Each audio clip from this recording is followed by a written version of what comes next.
queda repetición. Ah, cierto. Vuelvo, retomo. Bueno, esto. Bienvenidos entonces a todos, ahora que estamos grabando. Bueno, les doy la bienvenida a este espacio. La idea es trabajar el quehacer del analista con esta excusa de un recorte audiovisual. Vamos a trabajar en relación a los conceptos. En este caso nos convoca hoy el concepto de pulsión. Bueno, les agradezco a todos los que están presentes y les agradezco a los disertantes, Andrea Diegues, Fabián Pérez, Carlos Braíño y Osvaldo Giorgetti. Van a hacer, digamos, a presentar escritos en relación a la pulsión. En principio vamos a pasar el recorte que habíamos tomado de la peli para bueno, poder tomarlo también para disparador, para después con la escritura que hacen los disertantes poder hacer preguntas, intercambiar y generar esta conversación. Bueno. ¿Vane? ¿Pasamos el video? Dale.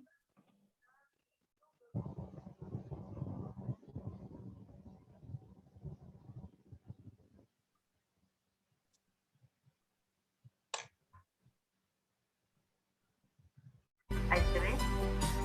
Sí, está bien.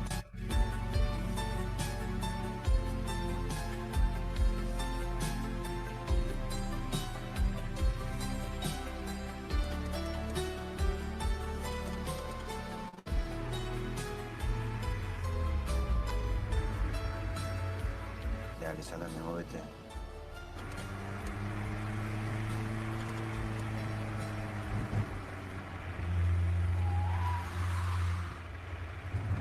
¿Qué te pasa, hermano?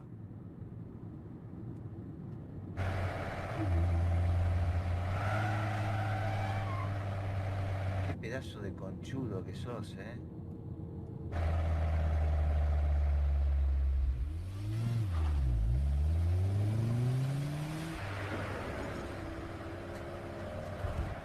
¿Sabes que sos un negro resentido? ¡Forro!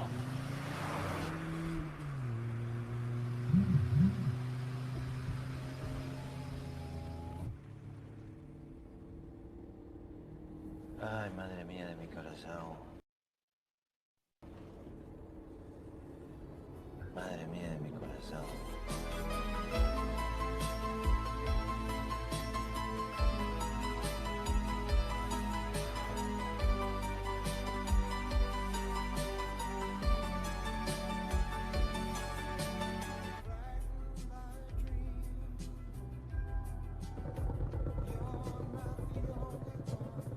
Te puedo creer.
¿qué tal? Estoy acá a la altura del kilómetro 60 de la ruta que une Salta a Capital. Sí, perdón. UIA 719. Diego Iturralde. Muy bien. Ya te decía que pinché una goma acá a la altura del kilómetro 60 de la ruta que une Salta Capital con Cafayate, digamos. Y quería saber cuánto tiempo tardarían en venir, más o menos, porque el coche es nuevo y la verdad que no me doy mucha maña con el cricket. Oh.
¿Qué pasó?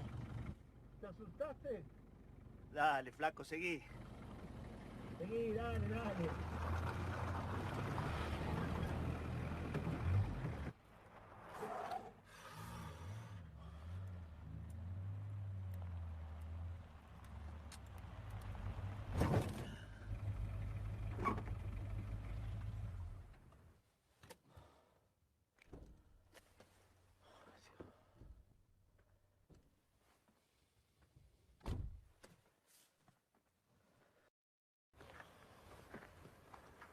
En serio, ya fue, no tengo ganas de pelear. Si te ofendí, te pido disculpas. Disculpame si te ofendí.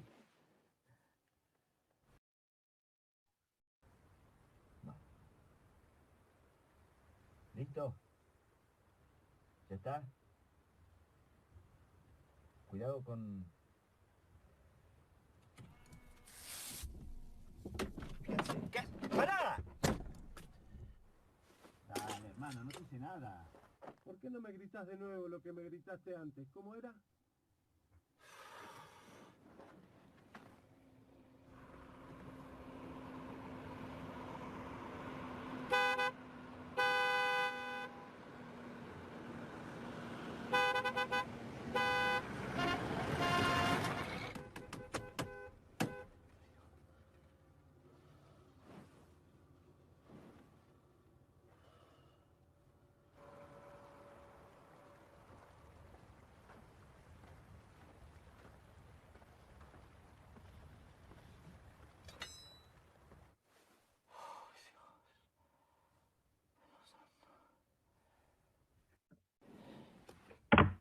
Ya te pedí perdón, no sé qué más querés que haga. Si me tengo que bajar, me voy a bajar, pero no me parece necesario. ¡Oh! ¡Pará!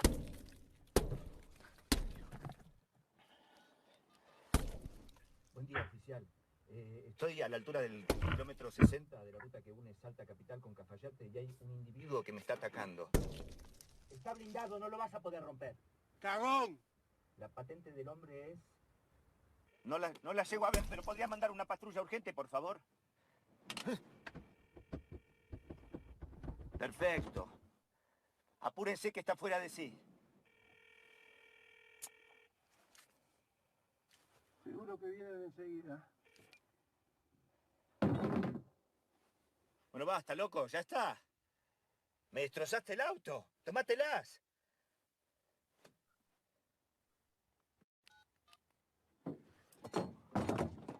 ¿Qué haces? La puta que lo parió. ¡Ay! ¡No! No, la puta que lo parió. La puta que te parió, hijo de puta. No, la concha de tu hermana, hijo de puta.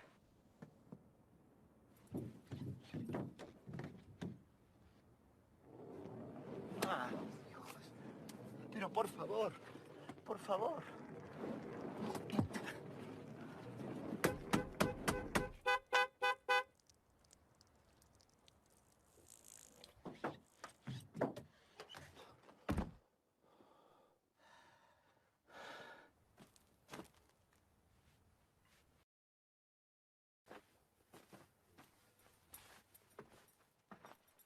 ¡Dragón!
¡Estás muerto!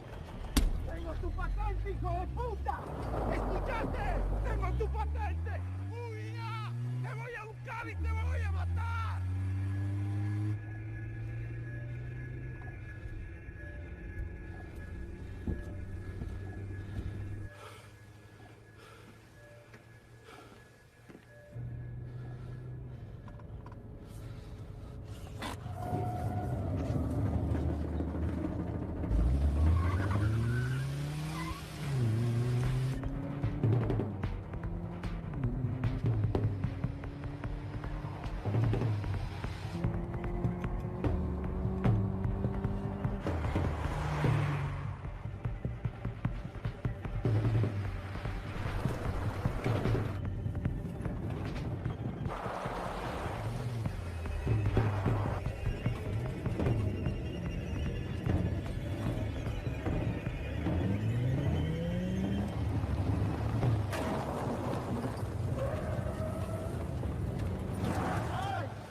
Atento base, acá móvil 29. ¿Me confirma el kilómetro, por favor? Corazón de fuego, quemas mi dolor.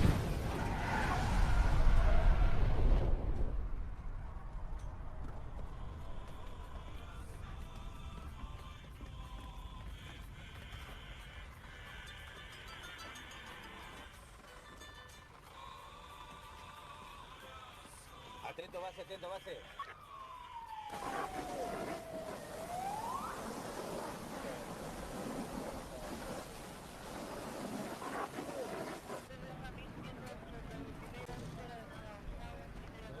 ¿Qué hipótesis maneja, comisario? ¿Crimen pasional?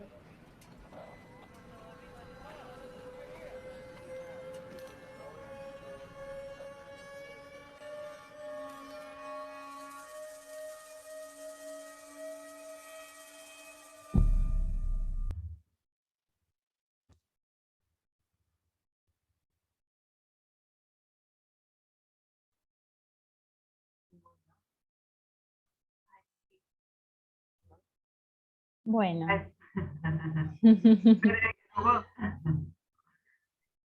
Bien. Ahora van a leer sus escritos los disertantes. No sé quién le gustaría comenzar. Fabián, Andrea. Bueno, ¿iniciás, Fabián? Ok. Sí, bueno, arranco Fabián, yo.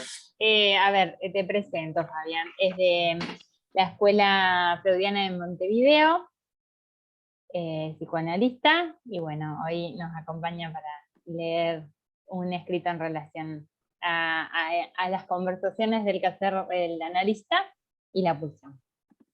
Bien. Gracias. Bueno, me tomé en serio, digamos, la convocatoria de conversar. Entonces lo que hice, si bien es un texto, bueno, es una especie de ideas que fui poniendo para después poderlas dialogar. Pero bueno, no puedo no empezar sin agradecer a la Comisión de Extensión, ¿no?, por la invitación que extendiera allá a la Escuela de Freudiana de Montevideo. Y bueno, y pienso de la propuesta de conversar sobre el quehacer del analista, y me parece que tomar la pulsión es una buena propuesta como eje para la charla de hoy. Me parece sumamente interesante esta cuestión y muy válida, también como excusa, para hacer valer el encuentro en la distancia. La distancia, que hoy en día tiene un valor determinado, que está establecido por las circunstancias actuales, que no son ajenas de ninguna manera, que bueno, de cuidado sobre todo, ¿no?, de mantener distancia. Este encuentro que ustedes propician tiene un carácter convergente, lo cual celebro, donde hay encuentro a la distancia. Para esta presentación quisiera establecer al menos una coordenada para sostener lo que tengo que decirles. Quisiera servirme del argumento de la película más que de la trama narrativa, es decir, del fondo en el que se mueve la narración, más que del orden cronológico de los acontecimientos. Todo argumento tiene una lógica interna que a través de las acciones cuentan algo. En este caso, los relatos salvajes nos advierten de situaciones cotidianas, posible quizás, espero que no sean tan comunes y tan cotidianas, ¿no?, o que tengan un desenlace tan funesto. Y ese es el punto en el cual me quiero apoyar hoy para argumentar mi lectura, el desenlace del argumento. ¿Qué nos aporta esta película para pensar las pulsiones? En el argumento hay un encuentro devenido en tragedia, el carácter destructivo de la pulsión. Hay algo que caracteriza a esta película en cada una de las partes. El final tiene un carácter trágico, pero quisiera detenerme en la cuestión trágico. Quisiera referirme a lo trágico en el sentido griego del término, donde los personajes protagonistas se ven conducidos por una pasión, son llevados por la fatalidad a un desenlace funesto, trágico. Pero la tragedia griega, puesta en escena, tenía un efecto purificador en el espectador. El efecto trágico produce un acontecimiento subjetivo que involucra a los personajes, quienes son parte de la ficción, y al público, que queda transformado. En la tragedia griega, estos personajes son enfrentados a un error trágico, error fatal, que en griego se dice hamartria, que es el error fatal, en el que incurre el héroe trágico que intenta hacer lo correcto en una situación en la que lo correcto simplemente no puede hacerse. En otras palabras, es como no poder dar en el blanco. Vuelvo a la pregunta, ¿qué de la película nos aporta para pensar las pulsiones? Me quiero referir a la parte de la historia donde se da, a mi entender, el carácter circular, la revisión fundamental de las pulsiones, está ubicada en el argumento de la película. Al comienzo, como vimos recién, tenemos el amor, ubicado no tanto en la trama, sino, como decía, en el argumento. Al comienzo de la película suena un tema, y si lo reconocen, es el tema de la película Flashdance, que se llama Tema de Amor, o Love Theme, donde nos está dando el primer sesgo de lo que va a pasar después. Una historia de amor. No sé si se dieron cuenta que el otro tema que viene después es Lady, Lady, Lady, de la misma película, que también tiene un sesgo romántico.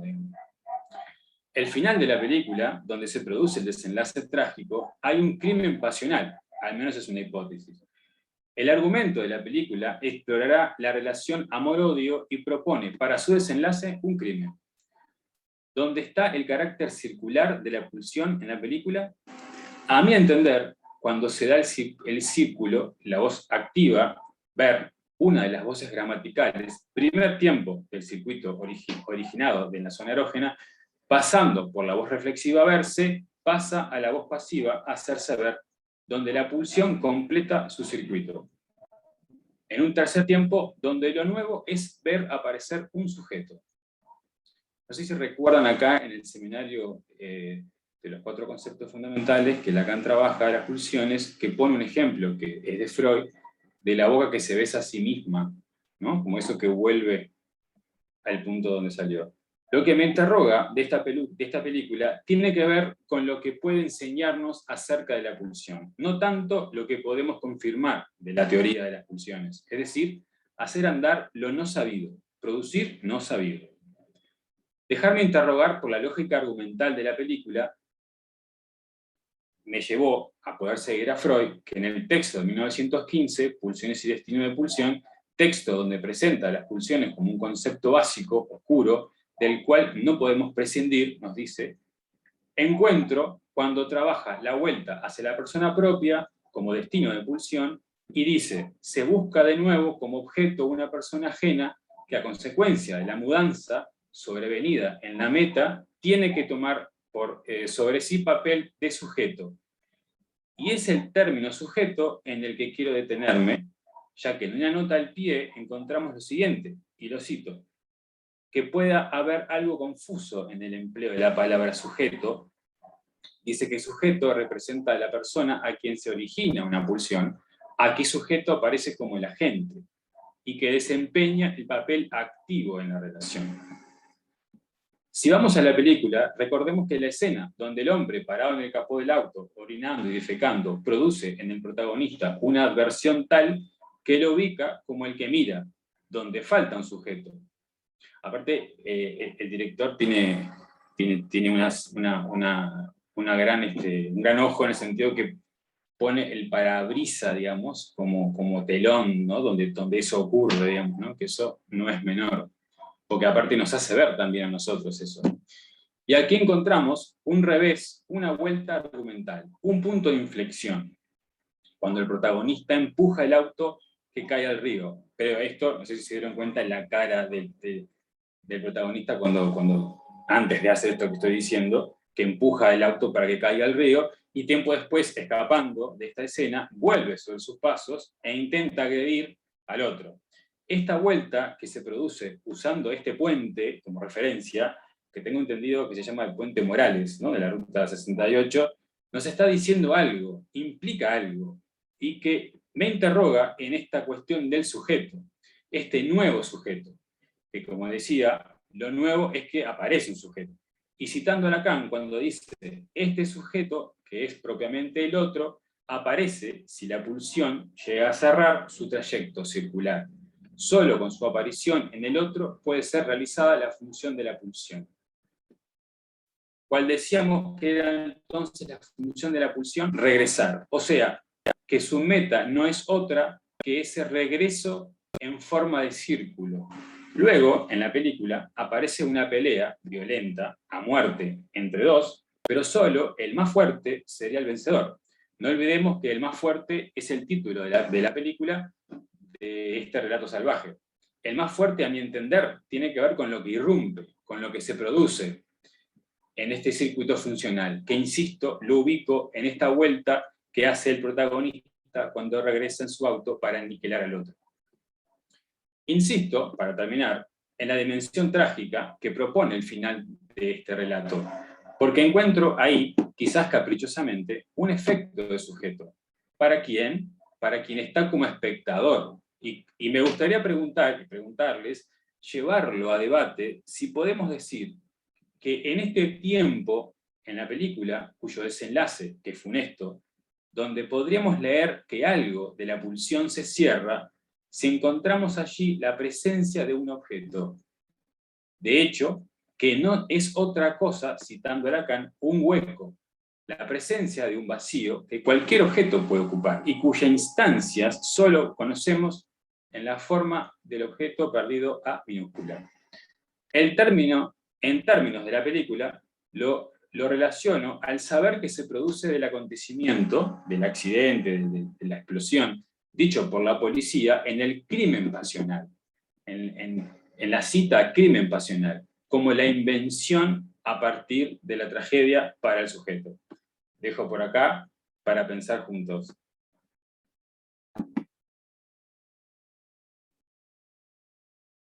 Bueno, muchas gracias, Fabián. Presentamos a Andrea Diegues, de la Escuela Freudiana de Buenos Aires. Hola, buenas noches. Bueno, en principio muchas gracias, Analía, por la invitación y al Seminario Freudiano Bahía Blanca por darme la oportunidad, y a la Escuela Freudiana de Buenos Aires también, a mis colegas de la escuela, por darme la oportunidad de participar en el encuentro de hoy. Bueno, el parletre por la entrada en el mundo del lenguaje y el pasaje por la demanda del otro irá ordenando en gramática pulsional eso que de entrada se presenta como estímulo. De entrada el estímulo, pero no todo estímulo se transforma en pulsión. La pulsión entonces se define como parcial. Me surgió una pregunta al momento de la invitación. ¿Qué relación hay entre lo salvaje y la pulsión? Si es que hay alguna. ¿Salvaje será aquello que se excluye de la pulsión como trayecto? La tensión es el clima emocional que acompaña y domina toda la pieza cinematográfica. Martín Cifrón, al ser el director y guionista, al ser entrevistado por varios medios frente a la repercusión que tuvo la película, hace referencia a los deseos de explosión del ser humano. El placer que obtuvo al filmar la película le produjo... No, perdón, lo leí mal. Dice él que el placer que obtuvo al filmar la película produce identificación en el público, ya que muchos quieren hacer lo que el instinto pide, pero que la represión frena, como por ejemplo, dice él, bajarse del auto y pelear con alguien. El humor negro es un modo, continúa en esa entrevista, de dirigirme a la realidad, permite tolerar y representar, es una salida.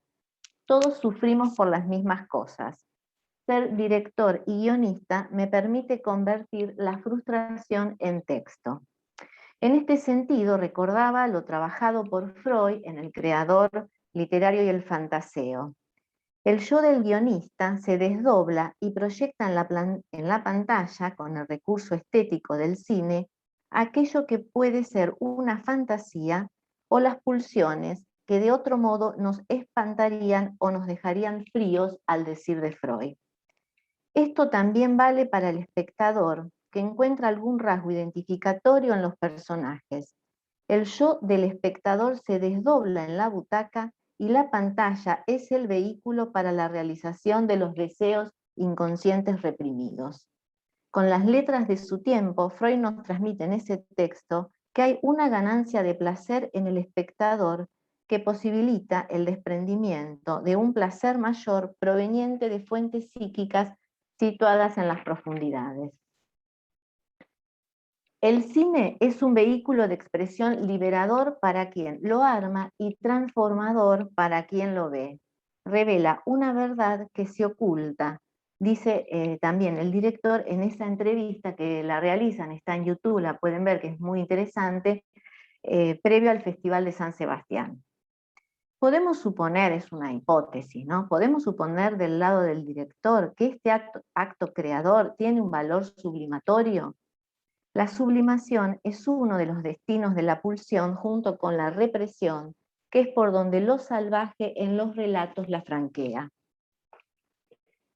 Leonardo Sbaraglia, digamos uno de los actores que nos toca en este relato, al hablar sobre la construcción de su personaje, señaló que lo más difícil para él fue el proceso de transformación y de construcción del personaje al tener que generar el ascenso violento del personaje.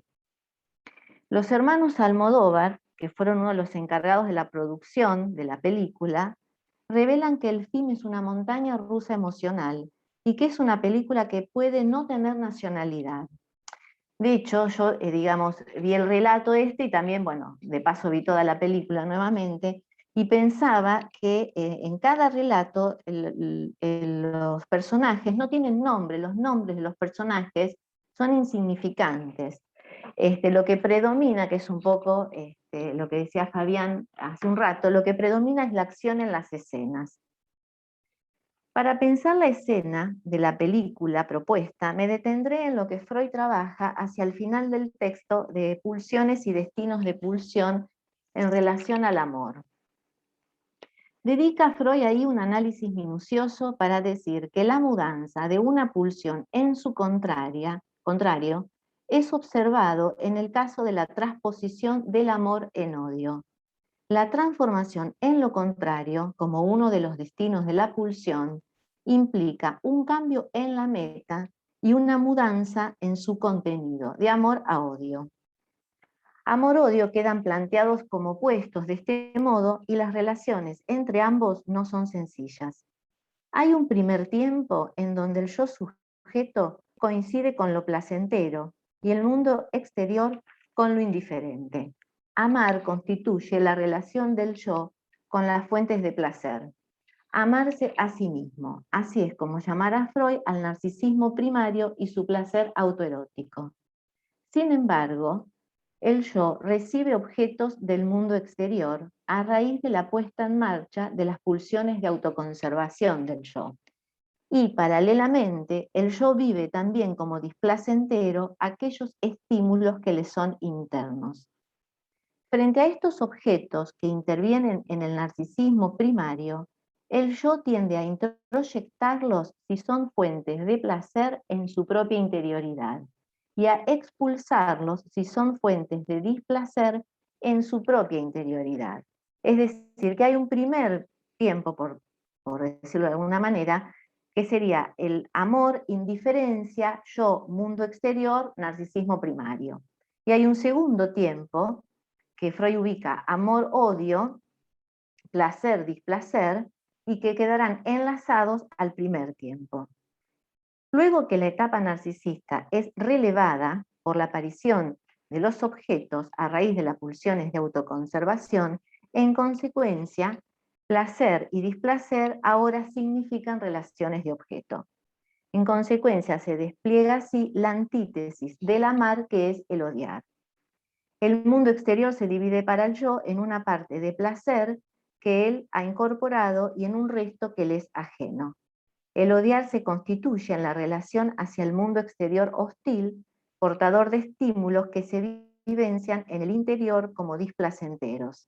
En consecuencia, esa indiferenciación originaria se subordina al odio. Al inicio, el yo y el objeto son iguales, por lo tanto, lo odiado y lo amado son idénticos. Hay un odio constitutivo al yo, producto de este primer tiempo de indiferencia, donde prima el narcisismo primario y el autoerotismo.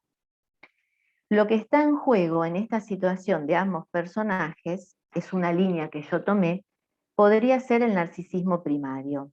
Si bien el personaje de Diego Iturralde, que es el que encarna en la figura de Leo Sbaraglia, en un momento en la escena de la ruta, parece recular, es decir, cuando se pincha la cubierta, parece recular, disculparse frente a los agravios que hizo al inicio cuando quiso pasar al Peugeot y manifiesta su voluntad de no pelear.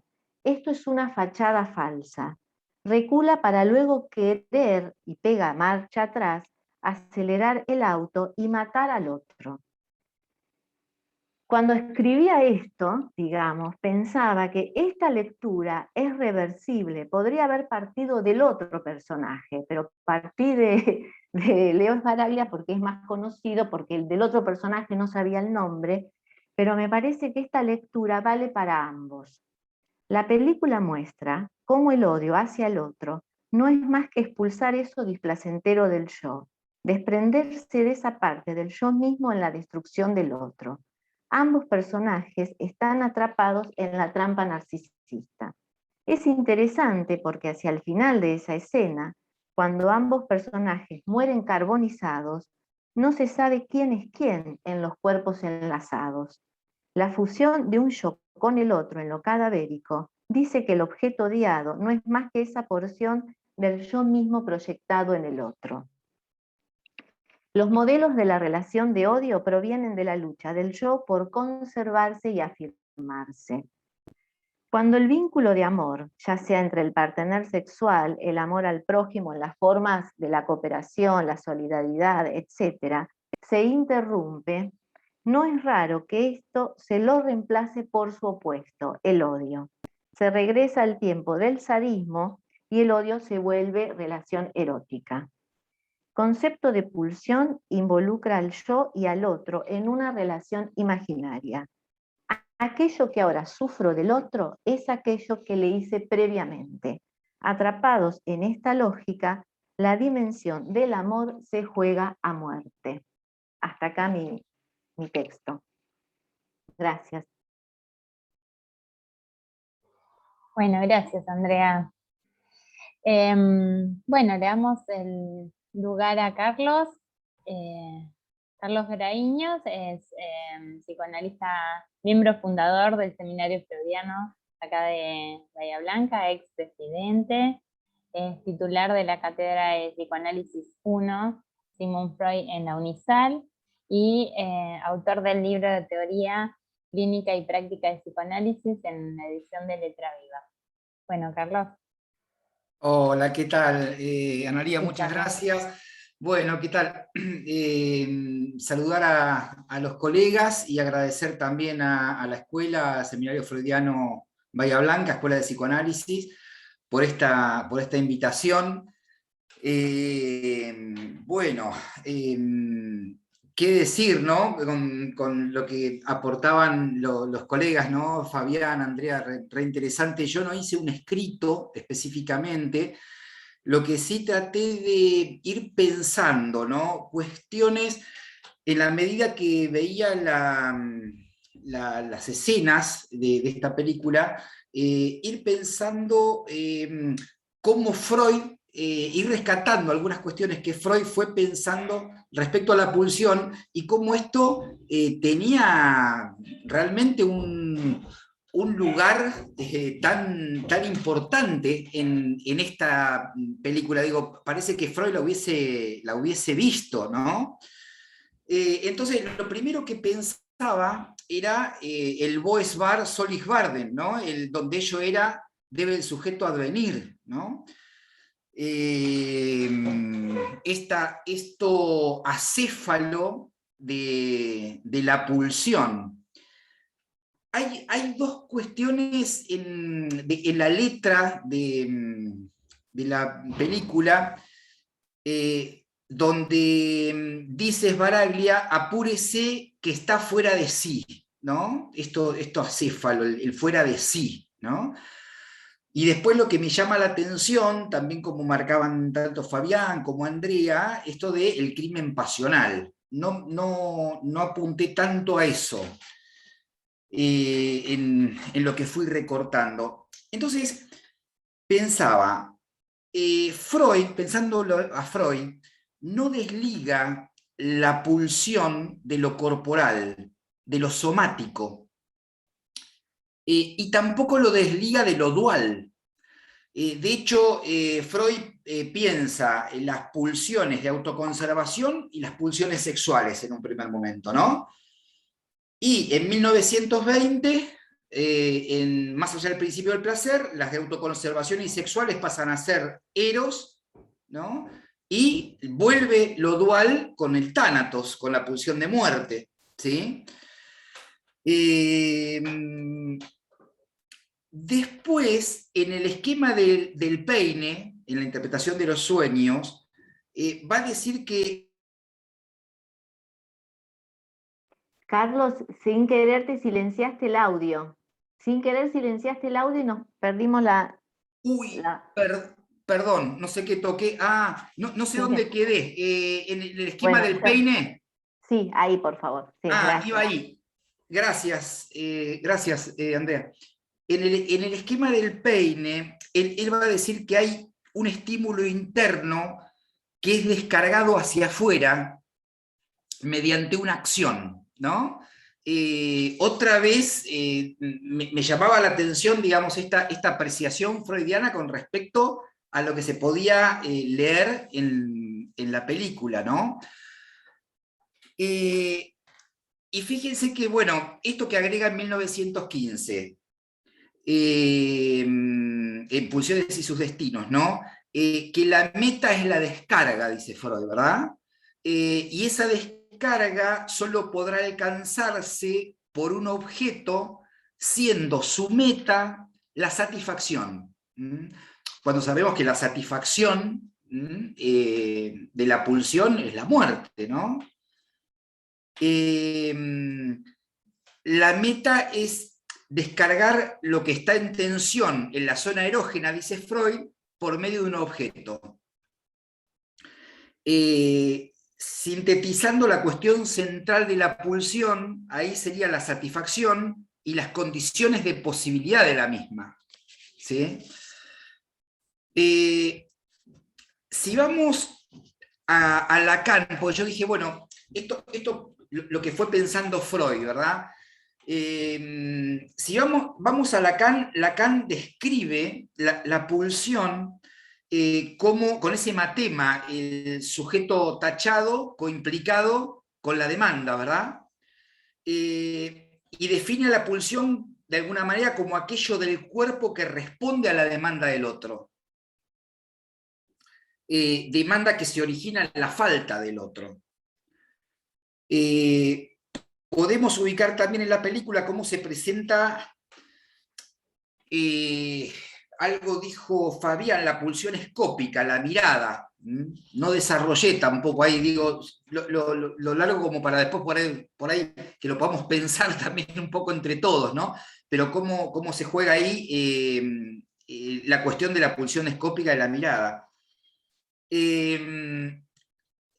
Lacan también describe, así como habla de la pulsión, cuando su gran descubrimiento, ¿no? Su gran invento, como dice el que es el objeto A, y lo describe por un lado como la causa del deseo, pero por otro también como un objeto primordial de goce, ¿no? A los objetos que propone Freud de la pulsión, le agrega la mirada y la voz, lo escópico y lo invocante, ¿no? Ambos objetos están a flor de piel en lo que vemos. Y mirada y voz son objetos que están al filo de la demanda, pensando la fórmula de la pulsión, ¿no? Como este sujeto implicado con la demanda, y tanto mirada y voz están al filo de la demanda, ¿no? Si pensamos nuestra constitución subjetiva, ¿no? Somos mirados y hablados antes de advenir al mundo.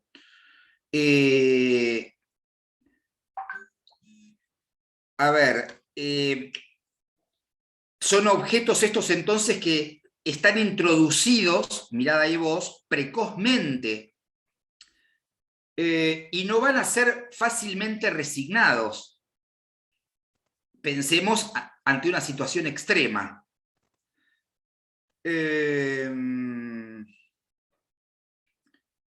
Lo cual, si estos objetos no son resignados y reinan, es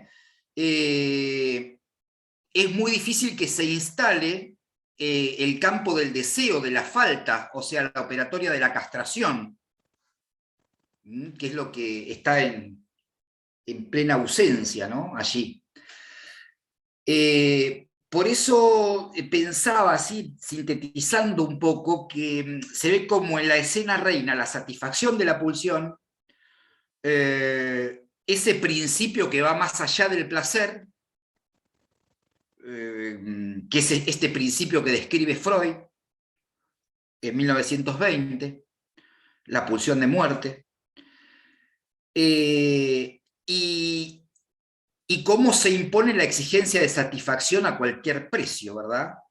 Eso es lo que mínimamente alcancé a recortar, porque es un tema tan amplio, pero pensando cómo articular ciertos conceptos freudianos con ciertos conceptos de Lacan respecto a la pulsión.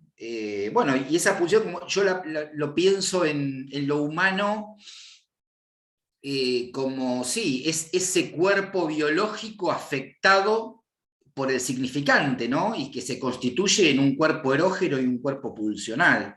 Y cómo es transitado de alguna manera esa constitución subjetiva, qué recursos tiene justamente el sujeto para sustraerse de esa satisfacción o no, como planteaba Andrea recientemente, cuando, bueno, vuelve, era como una mascarada esa retirada, y vuelve sobre sí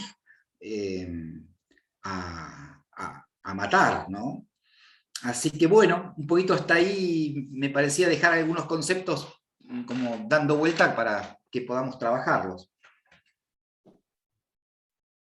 Bueno, muchas gracias, Carlos. Bueno, le pasamos la palabra a Osvaldo Giorgetti. Es miembro del Seminario Freudiano desde hace 10 años y ejerce en consultorio desde hace 11 años. Osvaldo. Hola, buenas noches a todas y todos. Bueno, yo tampoco produje un escrito, venía a conversar acerca de la pulsión y la verdad es que varias de las cuestiones que fui escuchando de los colegas que me precedieron en la palabra me resultaron novedosas, súper interesantes. Y bueno, y algunas un poco emparentadas con lo que yo había ido también, en cierto modo, puntuando y preguntándome, ¿no? Fundamentalmente, cuando vi este corto por primera vez, también, en cierto modo, me quedé pensando en el título, esto del más fuerte, y se me ocurría un poco, creo que lo dijo Fabián al principio, ¿no? Que si hay una fortaleza en todo esto, sería la más fuerte en todo caso que la pulsión de muerte, ¿no? Porque está contado, retratado más que relatado, ¿no? Retratado de una manera bastante florida, la satisfacción pulsional, en esto que decía Carlos, es la muerte. Porque la satisfacción de los objetos siempre es parcial. Y bueno, y en algo en lo que reparé es también que hay ausencia de diálogo, ¿no? Como la ausencia del otro, en tanto terceridad. Porque lo que se suceden son una serie de actos y que van ascendiendo en cuanto a la intensidad y a la violencia.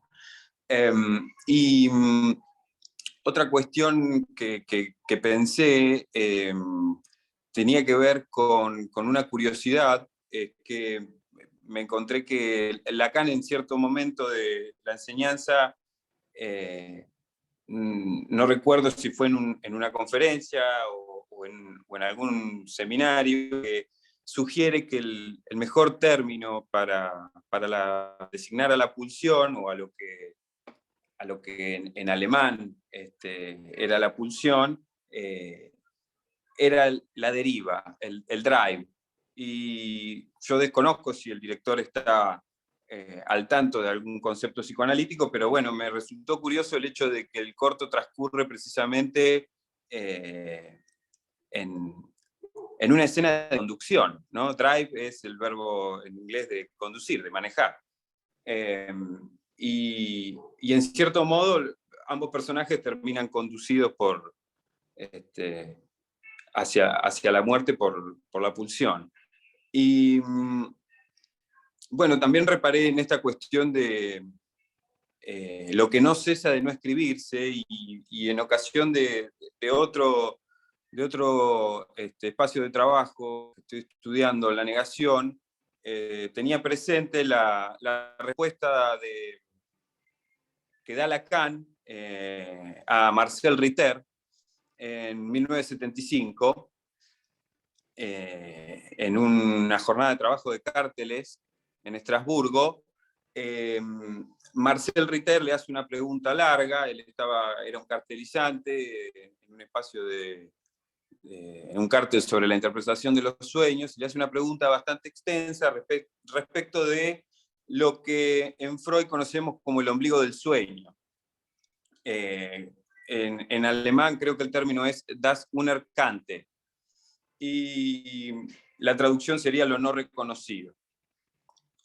En esa línea, bueno, la pregunta se divide en tres, y Marcel Ritter le pregunta, bueno, ¿podemos ver lo real no simbolizado en el término das Unerkannte? ¿De qué real se trata? ¿Es lo real pulsional? Y por último, ¿qué relaciones hay entre lo real y el deseo? Ya que Freud en algún momento articula el ombligo del sueño con el deseo. A mí lo que más curiosidad me causó, y que creo que quizás tenga que ver con algo de lo que hoy nos convoca, tiene que ver con esto de lo real pulsional, ¿no? Y la respuesta de Lacan respecto de eso fue: hay un real pulsional, pero únicamente en tanto que lo real es lo que en la pulsión reduzco a la función del agujero, lo imposible ligado a lo pulsional, lo que no cesa de no escribirse. En esto la respuesta es súper larga. Bueno, el texto es bastante complejo, pero está muy interesante. El hincapié está puesto en que hay un punto ciego, ¿no? Un punto de cierre que se compara con lo que Freud en La represión, casualmente también en 1915, cuando escribió Las pulsiones y sus destinos. En La represión, Freud, cuando habla de la represión primordial, dice afirma que hay un grupo de representaciones a las cuales se les deniega la admisión en la conciencia, y se establece una fijación de la pulsión a ese núcleo, haciendo mención, en cierto modo, a las marcas que quedan en el cuerpo después del impacto del significante, en los procesos de alienación y separación. Y ustedes recordarán que sobre el final de la enseñanza Lacan se refiere a la pulsión como el eco del significante en el cuerpo. Y en ese sentido, bueno, respecto de esto que les decía de la represión primordial, Lacan afirma que ahí no se comprende nada, es lo imposible. Eso está en relación con lo que en ese entonces estaba trabajando en RCI, donde ubica lo real como lo imposible, como lo no simbolizado. Y los orificios quedan emplazados sobre ese ombligo, digamos, o ese orificio, quedan emplazados sobre lo inaccesible, sobre que queda algo que no puede ser representado. Entonces, en relación con lo no reconocido, y un poco también en la línea de lo que escuché a Andrea sobre el trabajo del yo, cuando dice que uno de los destinos de Pulsión es la transformación en lo contrario y hace ese desarrollo sobre el yo, lo no reconocido a mí me hizo pensar en lo que está en juego en la segregación. Y de esa manera también anudé con lo que más me llamó la atención, o quizás la frase que origina todo esto, ¿no? Uno podría haber titulado también este corto "El pez por la boca muere", ¿no? Porque tanto uno como otro tienen declaraciones que terminan provocando o transformando al rival, digamos, en lo contrario, ¿no? Porque cuando Sbaraglia le dice lo que le dice, después tiene que, digamos, estar a la altura de lo que dice, y bueno, y ahí eso genera que el otro lo ataque y le diga cagón, pero cuando le dice cagón y lo caga, algo cambia, y bueno, creo que hicieron mención de ese pasaje, ¿no? Porque ahí Sbaraglia pisa el acelerador y bueno, y se convierte, digamos, como que en otra cosa que un cagón. Y lo que está en juego en la segregación, es un tema que he estudiado y que siempre me interesa, tiene que ver precisamente con aquello que del propio goce no puede ser reconocido y nos retorna desde el otro, desde el goce del otro. Y en ese sentido, bueno, hay una o dos citas de Lacan que me parecen que están buenas para trabajar este tema. Lacan liga la segregación a la proliferación del discurso capitalista y se ocupa del racismo también, ¿no? Del pensamiento racial. En el seminario de 1972, en Opir, dice: toca sin embargo no pintarle solamente el futuro color de rosa, sepan que todo lo que asciende, que todavía no hemos visto hasta sus últimas consecuencias y que se arraiga en el cuerpo, en la fraternidad del cuerpo, es el racismo. Y en relación a eso, sigue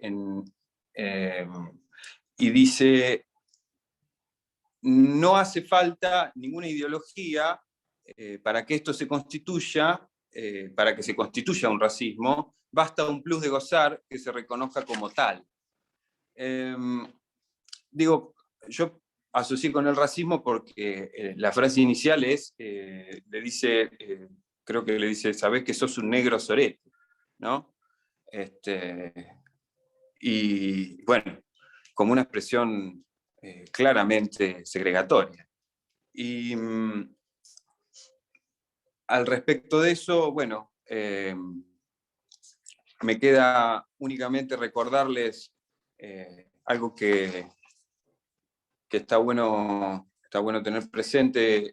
Lacan, en el Saber del Analista, en el año 1971, en la clase 3, dice: lo que distingue al discurso del capital es esto, la Verwerfung, el rechazo por fuera de todos los campos de lo simbólico, de la castración, con lo que ya dije que tiene como consecuencias dejar de lado las cosas del amor. En cierto modo, la referencia es al imperativo de goce que proviene del super yo en cuanto a la exigencia pura de goce, y creo que eso es lo que está en juego en el odio tanático, ¿no? La destrucción del otro tiene que ver, en cierto modo, con lo no reconocido propio. Y bueno, y la otra ley, digamos, está la ley del super yo, que es una ley de exigencia de goce, como les decía, que no produce saber, que no liga, y lo que falta es la otra, ¿no? La función del nombre del Padre. La ley que tiene que ver con la prohibición, y que hay un goce que es imposible y que da lugar a la cultura y al pacto fraterno, que es lo que no tiene lugar en este corto. A menos que pongamos en valor el final, que bueno, terminan abrazados, ¿no? Abrazados con Z y con S. Bueno, ese es el recorte que pude ir haciendo. Bueno, Osvaldo, muchas gracias. Más que interesante. Bueno, ahora vamos a dar lugar al debate, a la conversación. Así que si quieren ir anotándose en el chat, y después vamos, para mantener un orden, y vamos conversando, ¿sí? Desde ya que queremos agradecer mucho a los 4 disertantes por tan enriquecedores trabajos, por este lazo que se fue creando, por donar su trabajo, su tiempo, su disposición, a los participantes, digo que hoy es viernes y siguen acá, que estamos interesados en esto, digo, y también a la comisión directiva que nos ha acompañado. Bueno, Juana Sachs, ¿podés tomar la palabra? Sí, gracias. Bueno, gracias al Seminario Freudiano de Bahía Blanca por este encuentro, a cada uno de los que habló. Agradezco muchísimo sus intervenciones, y les cuento lo que a mí me suscitó, ¿no? De lo escuchado y de lo visto. Bueno, Carlos ponía en juego, ¿no?, que reina la satisfacción de la pulsión de muerte, ¿no?, en su máximo esplendor, digamos. Pensaba en lo desatado, en lo no imbrincado con Eros, con lo que fluye este corto, ¿no? Y algo que me volvía como cuestión, porque vos habías puesto en juego la cuestión del goce, tanto Carlos como Osvaldo también, lo que acá se percibe, se capta, ¿quién goza más al otro? ¿No? ¿Quién goza más? Porque es un sufrimiento llevado al extremo, ¿no? Y recordé algo que estoy trabajando del seminario Le Nom du Père, respecto de algo que dice Lacan, que no es posible calcular el goce del combatiente, ¿no? Él pone el ejemplo de 2 ejércitos, ¿no? Y dice algo que hay quienes gozan con hacerse matar. Si hay quienes gozan con hacerse matar, llevan la ventaja, ¿no?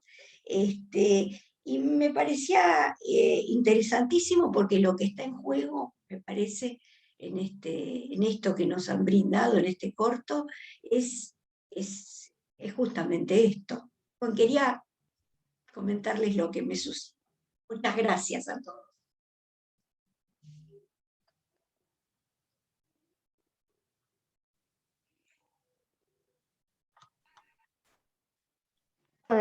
¿Comentar algo? Sí, Andrea. Con respecto a que planteas, Juana, en relación al goce incalculado del combatiente, ¿no? Me parece que lo que, si yo, depende de dónde lo lea, pero si lo leo, digamos, en la línea del trabajo que venía haciendo del lado del personaje de Sbaraglia, me parece que no sé si es posible medir el exceso del otro hombre en la respuesta, sino que es lo que él inicia y le retorna. Cuando dice negro resentido, forro, facio, y la sigue. Y después lo carga cuando le dicen brasilero, ¿viste? Oh, esa canción, no me acuerdo esa expresión que dicen, no se puede creer, ¿no? Etcétera, etcétera. O sea, él queda atrapado en su propio goce. Por eso decía que las escenas, ¿no? Podrían ser reversibles, podría haber empezado con el otro personaje. Sí, exacto, Andrea. Lo que quería poner en juego es que es algo del orden de un incalculable. Claro, sí, está bien, en eso, estructuralmente hablando, sí.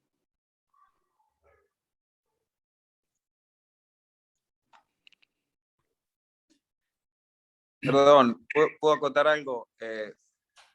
Respecto que decía, yo los tengo en el teléfono y no pude ver los nombres, pero en relación de lo que decía la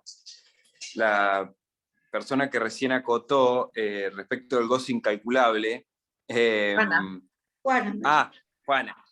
Bueno, Juana, respecto de lo que decías, me pareció muy interesante porque en un momento yo había pensado en articular algo de este corto con la dialéctica del amo y el esclavo de Hegel, en donde en un primer momento, Hegel divide la dialéctica en 3 momentos, ¿vieron? Y en un primer momento él dice hay un momento abstracto donde hay 2 conciencias que están enfrentadas y que lo que desean es ser reconocidos por el otro, o sea, el deseo de deseo, vendría a ser, ¿no? Desea el deseo del otro.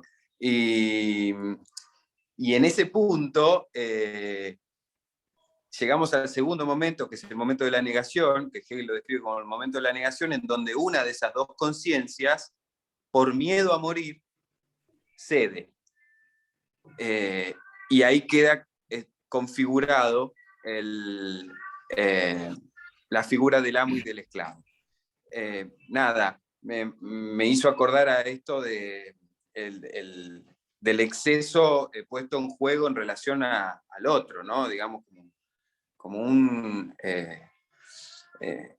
creo que en algún momento lo habían dicho, ¿no? Como que en esa búsqueda de reconocimiento, planteado en los términos que lo plantea Hegel, está la posibilidad de la muerte. Y el que tiene miedo a la muerte es el que, de cierto modo, queda sometido al otro, ¿no? Como esclavo. Y bueno, y creo que en el corto lo que sucede es que en diferentes momentos se plantea el retorno todo el tiempo a ese primer momento, ¿no? Como que ninguno de los 2 se queda en el lugar de esclavo.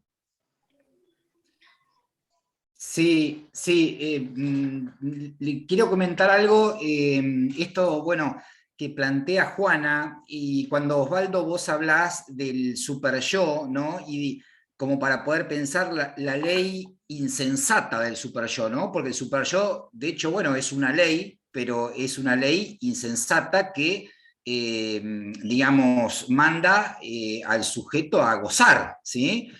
Y cuando vos hablabas, Juana, de esto respecto al combatiente, ¿no? A mí me tocó un punto, yo soy un veterano continental de Malvinas, y tenía 18 años, entonces, digamos, algunos compañeros míos iban a las islas y otros íbamos a la frontera con Chile. donde Chile podía atacar en cualquier momento. Entonces, lo que nos mandaba, digamos, había un discurso que con 18 años decíamos, bueno, cuando volvamos vamos a intercambiar, mirá lo que dice Osvaldo de la segregación, orejas de chilenos con orejas de ingleses, ¿sí? Entonces, cada chileno que matemos nosotros, les vamos a cortar una oreja y hacemos un collar, y cada inglés que maten ustedes, le van a cortar una oreja. Fíjate hasta qué punto, con 18 años, ¿no? Esta insensatez del super yo, ¿no? Que te lleva a ese extremo de que vos decías del combatiente. Realmente se me ponía la piel de gallina cuando lo decías, porque no lo había escuchado nunca, pero lo había vivido en carne propia, ¿no? Y me parece que es una experiencia interesante para comentar, donde todos estamos atravesados por la pulsión, en un determinado momento de la vida, ¿no?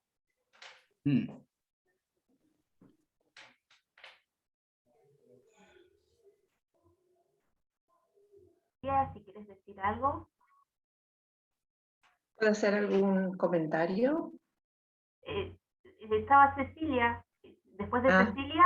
Bien. Sí. Bueno, gracias por los escritos y por los textos. Voy a tratar de ser breve, así damos lugar a todos.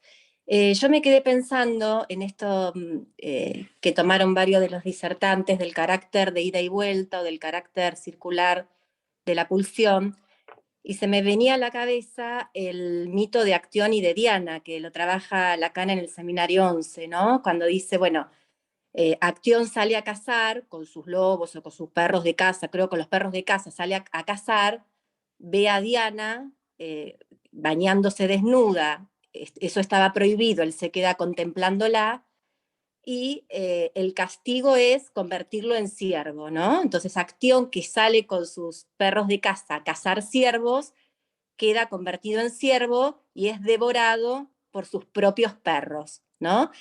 Y esto Lacan lo trabaja para tratar de situar este carácter, como queda ahí Actión, objeto, ¿no? Devorado de su propia pulsión, por decirlo de alguna manera.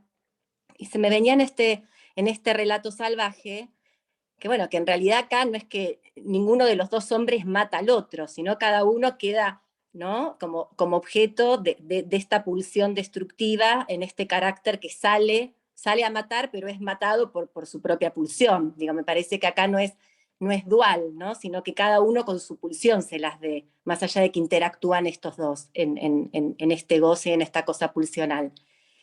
Y después también pensaba en esto que decía Carlos, que él tomó, donde ello estaba el sujeto de advenir, y qué pasa con la pulsión. Yo creo ahí donde no hay lazo, donde no puede, ¿no? Donde no queda la pulsión como subjetivizada en el lazo con el otro, ¿no? Y queda esta pulsión desenfrenada, céfala, como también decía Carlos. Y sí, me llamó la atención el título, ¿no? Porque uno dice, más que relatos salvajes, parecerían escenas salvajes. Quizás si hubiera más relato, más lazo, más discurso, sería menos salvaje. Habría algo de la pulsión, por supuesto, porque de eso estamos constituidos, de lo pulsional, pero me parece que eso, a más discurso, más lazo, menos salvaje. Quizás son escenas salvajes, ahí donde hay algo de lo discursivo que parece no entrar y del lazo social que no enlaza. Bueno, eso quería comentar, y en relación a lo que fueron diciendo me había quedado resonando.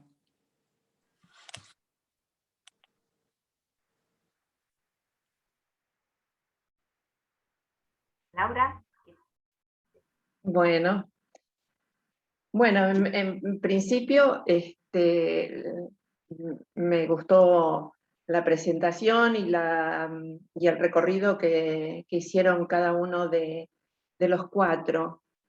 En verdad hay mucho que se viene recortando respecto de estas escenas. Lo que me quedé pensando, que dentro de la invitación tan grata para conversar, es también el quehacer del analista. Entonces, en función un poco a todo este recorrido que se hizo hasta ahora, pensaba, y les paso un poco al modo de alguna pregunta, ¿cómo consideran cada uno de los cuatro esto que tan fuertemente se presenta en escenas? En realidad, mientras se estaba proyectando esta parte de la película, por estar la pantalla, la mayoría cubierta por la película, en el costado, bueno, yo podía ver, creo que eran 3 o 4 de alguno de ustedes, y también me veía yo. Y en verdad me sorprendía la perplejidad de cada uno de los que yo veía ahí y de mí misma. Es decir, que creo que por más de que se vuelvan a ver varias veces, y particularmente esta escena que se trajo acá, deja perplejo, ¿no?, al espectador. Entonces, a partir de ahí, de alguna pensé y me quedé con algunos pequeños recortes o palabras de cada uno, en lo que vos, Fabián, mencionaste respecto de la tragedia, y en verdad lo primero que se me ocurrió cuando comenzaron a hablar fue la tragedia, porque realmente es una escena trágica, ¿no?, tan ligada a la pasión y con ese desenlace tan funesto como es la tragedia, ¿no? Pero me pareció, no sé si lo seguí bien, Fabián, algo en esa circularidad también de lo pulsional, algo vos mencionaste respecto del sujeto. Entonces, llevándolo al quehacer del analista a nuestra práctica, ¿en dónde ubicarías esa circularidad, o tratando de ubicar al sujeto dentro de este marco fílmico, pero en el marco analítico? ¿Dónde queda situado el sujeto, teniendo en cuenta, en tal caso, los discursos, ¿no?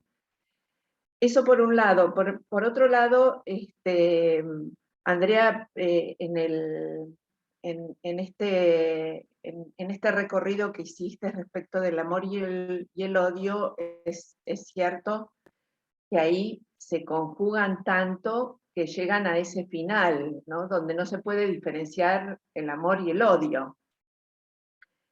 Si es por oposición, por opuestos, el amor y el odio, y en tal caso el amor, ¿qué lugar tiene también ahí cuando también en la escena analítica ese amor llega a tal punto de una fusión mortífera, ¿no?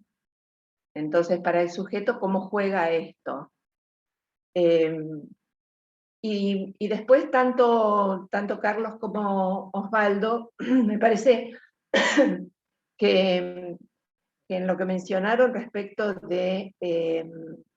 del goce, ¿no?, el goce del otro, en tanto también que no existe, sino es en forma fantasmática, en el fantasma, ¿cómo ubican también ahí al sujeto, sujetado a ese goce, respecto de esta supuesta satisfacción de la pulsión, satisfacción en tanto sigue ese recorrido sin importar qué objeto, y ahí cómo juega el sujeto, cómo lo piensan, cuando también en la escena analítica algo de esto pasa por la palabra, lógicamente, y no en escena, sino que también se puede jugar en un acto, acting out, pasaje al acto.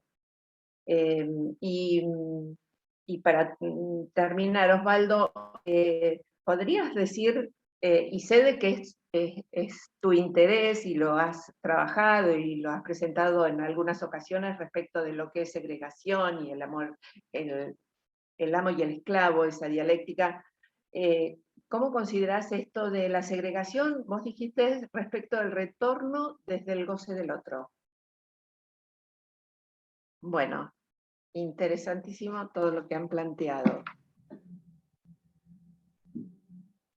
Bueno, arranco yo, porque ese fue el Dale. orden que estableciste, Laura. ¿Sí? ¿Está bien? Sí. Bueno, para un poco dar lugar a tu pregunta, que me parece súper interesante porque me está haciendo pensar sobre lo que escribí y sobre lo que escuché acá hoy. Y sobre todo, algo que dijo Andrea, que ella dijo así, creo que yo hasta lo escribí tal cual lo dijo, relación entre lo salvaje y pulsión, ¿no? Como lo que evocó para ella la película, que obviamente que es compartido, supongo que por todos, por mí también, de que lo salvaje, en tanto justamente lo que no es humano, porque eso es la definición de salvaje, digamos, es lo que está por fuera, digamos, del campo humano. De alguna manera, la pulsión viene como a dar como otra señal, que estaría dentro del campo de lo humano. Entonces hay una cuestión, contrapunto, entre lo que provoca lo no humano, que vendría a ser lo que está fuera del lenguaje, y la pulsión que hace entrar algo del sujeto en juego. Hay como una diferenciación que se puede leer allí.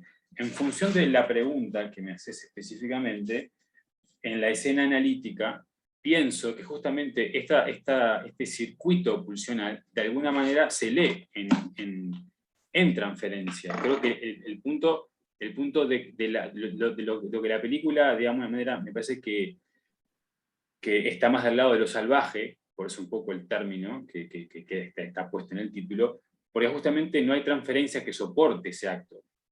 Entonces es puro acting. Creo que hay algo justamente de la escena analítica que permite otro sujeto, no justamente que Lacan lo va a trabajar como el que sujeta la pulsión es acéfalo, es una subjetivización acéfala, porque no tiene que ver con la relación con el significante, que es el que se produce justamente en el encuentro con el analista, digamos, ¿no? con ese aquí ahora de la transferencia.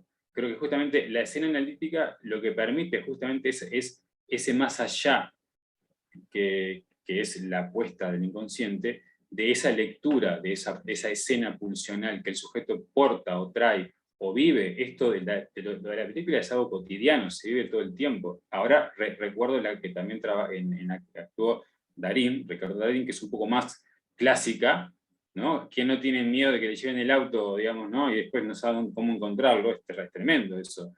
Pero si ese relato es llevado a un análisis, como estamos acostumbrados a escuchar todos los días, evidentemente que tiene otro desenlace, no va a ser trágico, pasa por otro circuito. Entonces creo que ahí es un poco lo que la transferencia permite, que es horadar eso, y es la presencia de un sujeto agujereado lo que permite la escena analítica. No sé si va por ahí, si es lo que me hiciste pensar con tu pregunta, Laura. Gracias.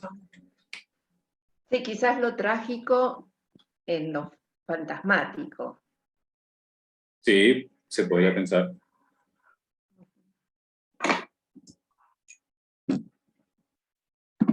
Andrea, hay algo más que me quedó en el tintero, algo interesante que dijiste. Los personajes no tienen nombre, cosa que yo no me había dado cuenta de eso. Y dijiste, los personajes son insignificantes. ¿No? Ah, bueno, insignificantes. ¿No? Claro. Sí, bueno. Los significantes no están en juego. Claro. Bueno, ya que puedo arrancar yo si me dan permiso mis colegas. Bueno, varias cuestiones. ¿Dónde está la colega que habló de los relatos? Que no la encuentro en las ventanitas. Porque yo busqué en el diccionario lo que significa relato, porque yo tuve el mismo pensamiento que tuviste vos. Y relato en el diccionario es acción, son acciones, está definido como acciones llevadas a la palabra. Entonces, en ese sentido yo también decía, bueno, ¿por qué le pusieron relatos salvajes?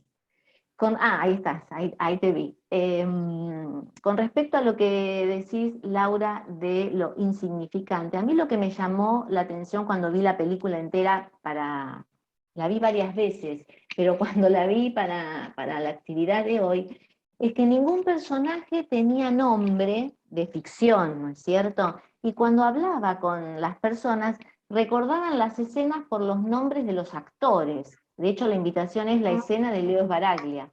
la escena de Erika Rivas en el casamiento, supongo que todos vimos la película.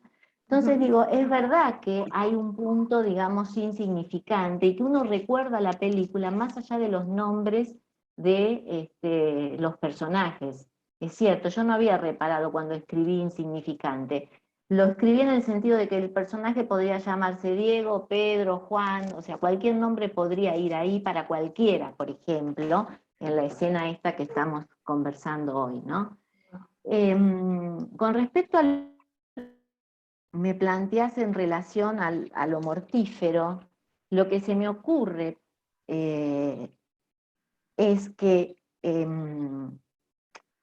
lo que yo recorté de lo que Freud trabaja hacia el final de Pulsiones y Destinos de Pulsión, es que las relaciones, vos decís que hay un punto en donde tocan, ¿no? Es decir, uno se muta al otro, ¿no? Que los modelos de relación del odio, dice Freud, provienen del yo, ¿no? Y se remontan a ese tiempo originario constitutivo del yo, cuando está tomado por el narcisismo primario, ¿no? Y que apuntan a la afirmación y a la autoconservación. En este punto pensaba si lo salvaje como lo primitivo, lo originario, podría ubicarse en ese nacimiento, ¿no? Ese nacimiento del yo. Ahora, me parece que son amores que terminan pensando en los crímenes pasionales, porque Claro. inclusive la canción, ¿no? La canción que canta que está en la grúa es amor, a ver, fuego que quema, ay, la anoté. Corazón de fuego quema mi dolor.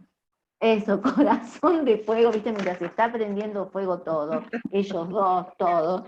Corazón de fuego que quema mi dolor. Son amores a muerte, pero si se sostienen a muerte es porque hay algo del yo en la autoconservación en este tiempo del narcisismo primario que insiste por afirmarse. Es como si uno podría decir, el amor no encaja en la pulsión, pero a mayor recorrido pulsional hay alguna posibilidad. Lo que pasa es que acá habría que pensar si hay recorrido pulsional como lo conocemos en el sentido del tour, del circuito. Te lo contestaría y me quedaría ahí. Sí, sí. Bien, Andrea.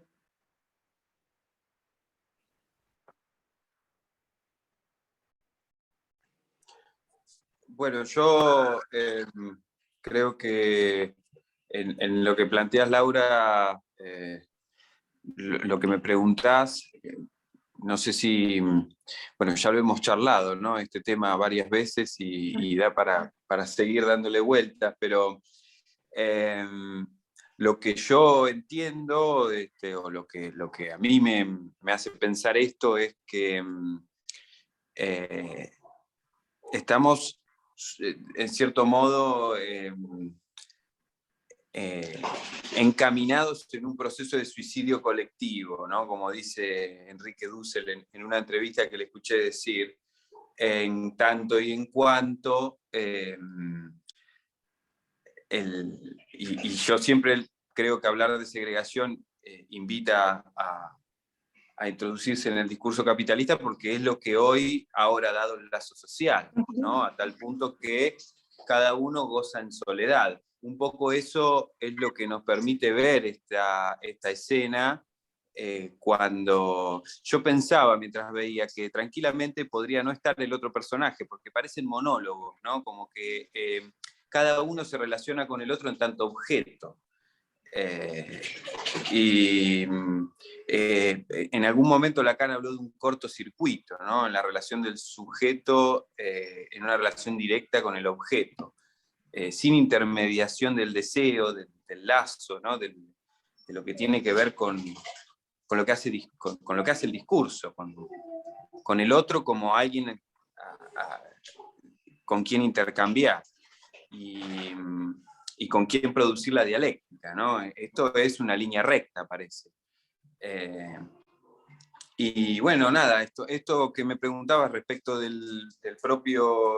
la segregación en relación al goce que retorna desde el otro, yo lo vinculo con lo no reconocido, ¿no? Con eso que no se puede que no se puede inscribir, con eso se puede escribir, digamos, ¿no? Cuando Lacan dice lo que no cesa de no escribirse, lo que no se puede escribir de uno, como retornando desde el otro. Y vinculado con el destino este de la vuelta sobre la propia persona, ¿no? Como destino de la pulsión. Creo que en ese sentido Lacan lo sigue a Freud. Hasta ahí creo que es lo que te puedo decir. Que los procesos de segregación siempre son, en cierto modo, movilizados por esto no reconocido, digamos, lo indecible de la pulsión.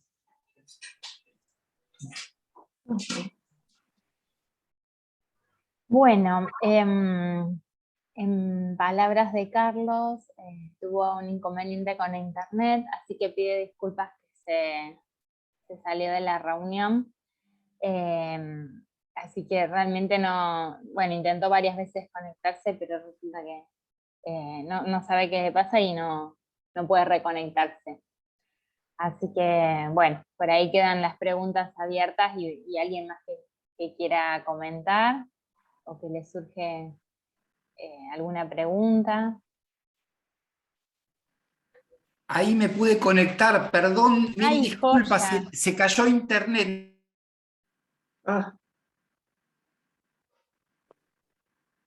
No hagamos un relato salvaje. Te escuchamos, Carlos, aunque no te vemos, Sí. te escuchamos. Se cortó de nuevo. Parece que, sí, parece que no estaría. A mí lo que me asombra de esta película, y sí, particularmente esas escenas, pero en general toda la película, el efecto para el espectador, ¿no? ¿A qué puntos llegan esas escenas de producir casi hasta una inmovilización del espectador? Creo que de eso podemos darnos cuenta, de que quedamos casi boquiabiertos. Es decir, bueno, me parece que hay algo que Isidoro Beck trabajó hace poco respecto de los discursos. Por ahí te sirva, Fabián, en lo que te pregunté también. Isidoro Beck, Andrea, quizás también vos lo tengas presente, él habló de un discurso, uno en más, donde ubica al lugar de la gente ese uno, y él dice que el S1 es un significante coagulado, pensando estas cuestiones en relación al quehacer del analista, nuestro quehacer. Ya dejando un poquito la película de lado. Porque justamente con esto que surgió, lo que dijiste, Andrea, de insignificante, si ahí quizás en lo que pueda ser presentado en la escena analítica, se haga presente algo de este uno en más, como presentó Isidoro Beck, respecto de un significante coagulado, no dispuesto a ser articulado con otros significantes, como tal, coagulado. Y entonces sí pueden ser escenas presentadas ahí en transferencia, difíciles, duras y Al modo de relatos salvajes, digamos. Claro. Sí, podría ser. Sí, estoy de acuerdo. Sí. Sí, me parece que la película, por eso yo traía un poco lo que decía el director, ¿no? Al inicio como introducción, pone de una manera exagerada, bueno, a veces no tan exagerada, porque Erika Rivas, llevándolo, cualquiera de las pacientes podría ser Erika Rivas, digamos. Bueno, pero bueno, tiene una cuestión, digamos, la película tiene una cuestión de exageración, ¿no? Ahí donde en muchos por ahí la represión opera, claro. Sí. Un desborde. Claro, Bueno, exactamente. Ahí lo vemos a Carlos, no sé si quiere intervenir, porque antes que se le vuelva a cortar. Sí, volvió la señal. Ay, sí, pido disculpas, se cortaba cada 30 segundos. Y Laura estaba haciendo una pregunta, había hablado de Osvaldo y Carlos y no, ahí se cortó. Así que no sé, Laura, disculpa porque no te voy a poder responder. No escuché tu pregunta, ni siquiera eso. No sé, si es que queda tiempo, la formulo. Claro, eso iba a ir Pues ya diciendo, estamos por ahí en íbamos tiempo. cerrando. Claro. Ah, está bien, está bien. Pero bueno, no sé, si querés hacerlo por ahí más bien. precisa, sí, más precisa por ahí la pregunta, Laura, sí, Carlos puede armar el intercambio. Era respecto de la satisfacción de la pulsión que vos mencionaste, si es como tal, y respecto de el goce del otro, que fue una pregunta en común para Osvaldo, respecto del goce del otro, que en realidad no existe solo vía fantasma, ¿no? En la escena analítica, no ya en la película. Ah, estamos. Bien, bien. Sí, como un comentario, está bien, Laura. Sí, sí, sí. Gracias. Bueno, estamos ya Sí, muchas gracias.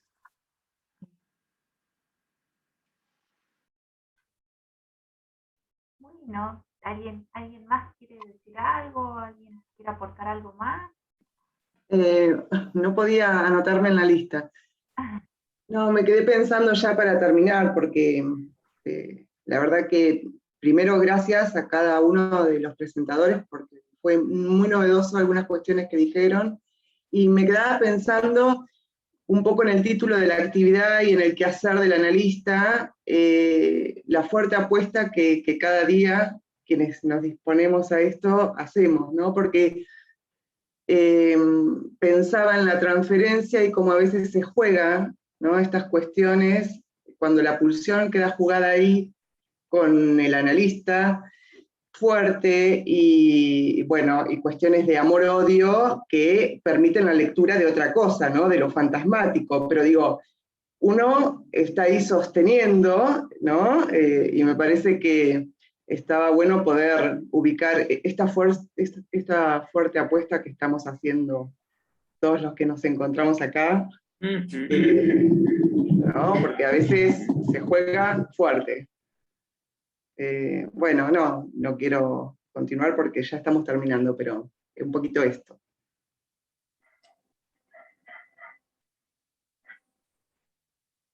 Bueno, gracias, Fabi.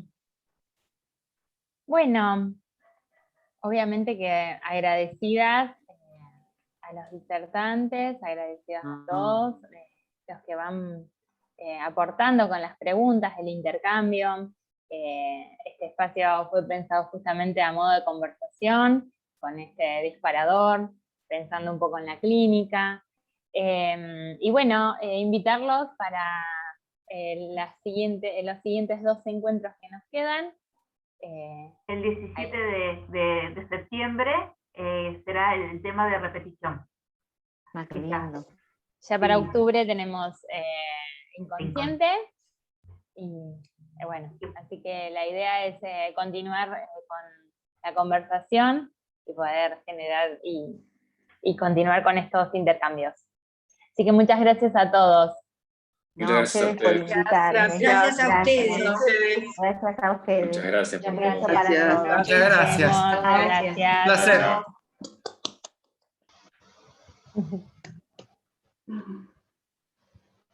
Muy bueno, gracias. Chao, chicos, gracias. Buen fin de.